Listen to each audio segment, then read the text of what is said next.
For today's video ay ituturo ko sa inyo kung paano tugtugin ang kantang Patlang by John Roberts. So bago tayo mag-start ay gagamit tayo ng kapo. Ilalagay natin siya sa second fret. So para sa ating verse, ang mga chords na gagamitin natin dito ay C add 9, next ay E minor 7, and last ay B minor. So bali ipi-play mo siya ng 4 times. At yung kanyang strumming pattern naman ay medyo mabilis. So ang ginawa ko ay pinasimplen ko lang para matugtog nyo. So ganito siya. So sa first line ng lyrics, ganito siya. Yung C add 9, down, up, up, down. Then pag E minor 7, isang down strum lang. Then pag B minor, down, up, up, down.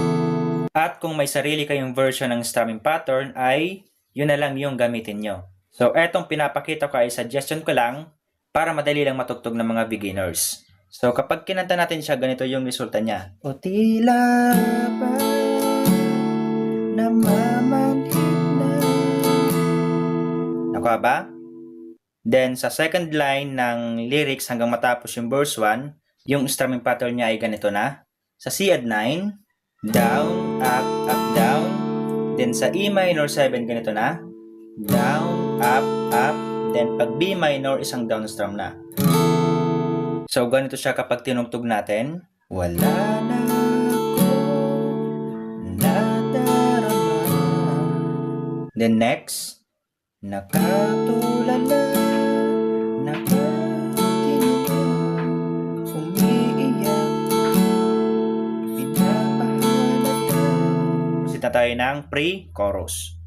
So yung chords natin para sa pre-chorus ay A minor 7, B minor 7. So yung easy version niya ay ganito lang.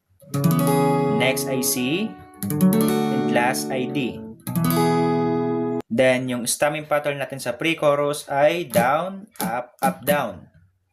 Ngayon play natin yung pre-chorus. Hindi na nanahimik, sariling pag-iisip, may oras na may mga tao na aalis at mananatili. Di tiyak ang tadhana magkamali.